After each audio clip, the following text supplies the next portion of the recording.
Bapak Ibu yang sangat dikasihi dan diberkati oleh Tuhan, kita tahu bahwa kehidupan manusia itu pada dasarnya selalu terikat pada hukum. Selagi kita masih hidup di dalam dunia, kita harus senantiasa mentaati segala aturan-aturan hukum yang ada di dalam dunia. Kita tidak bisa terlepas dan kita tidak bisa terbebas daripada hal-hal itu.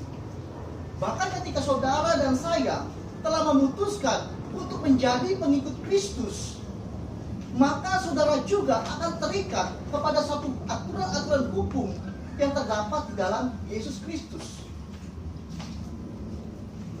Oleh sebab itu saya katakan di awal, kehidupan manusia itu selalu terikat oleh hukum.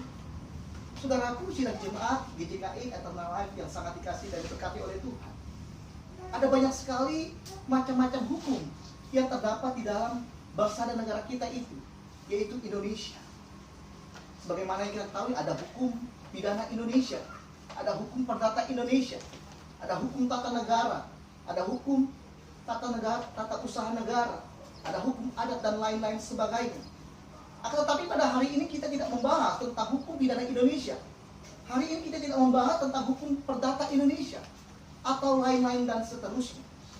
Melainkan pada hari ini kita rindu untuk belajar dan membahas bagaimana caranya saudara dan saya ketika hidup di dalam Kristus Yesus mematuhi hukum Kristus sebagaimana yang terdapat di dalam kitab Galatia pasal 6 ayat 1 sampai yang ke-10. Sudah jemaat GJKI Eternal Life yang sangat dikasihi dan diberkati oleh Tuhan, kalau kita memperhatikan sejarah kembali dalam kitab Perjanjian Lama, maka kita akan menemukan bagaimana bangsa Israel, yaitu bangsa pilihan Allah, dalam aspek seluruh kehidupan mereka diikat oleh hukum yang cukup berat yang harus mereka taati dalam kehidupan mereka pribadi lepas pribadi. Selain ada hukum tradisi, ada hukum adat istiadat, dan terlebih lagi ada hukum yang cukup berat yang harus mereka patuhi, yaitu hukum Taurat, yang dimana melalui hukum Taurat semua orang dapat mengenal dosa.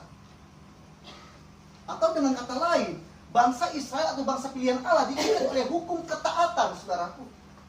Artinya begini, saudaraku, ketika bangsa Israel ini hidup dalam ketaatan kepada Allah, maka bangsa ini akan diberkati secara luar biasa. Akan tetapi ketika bangsa ini tidak taat kepada Allah, maka bangsa ini akan dihukum atau terkutuk. Saya mengajak kita untuk membuka Alkitab kita dalam kitab Ulangan pasal yang ke-28.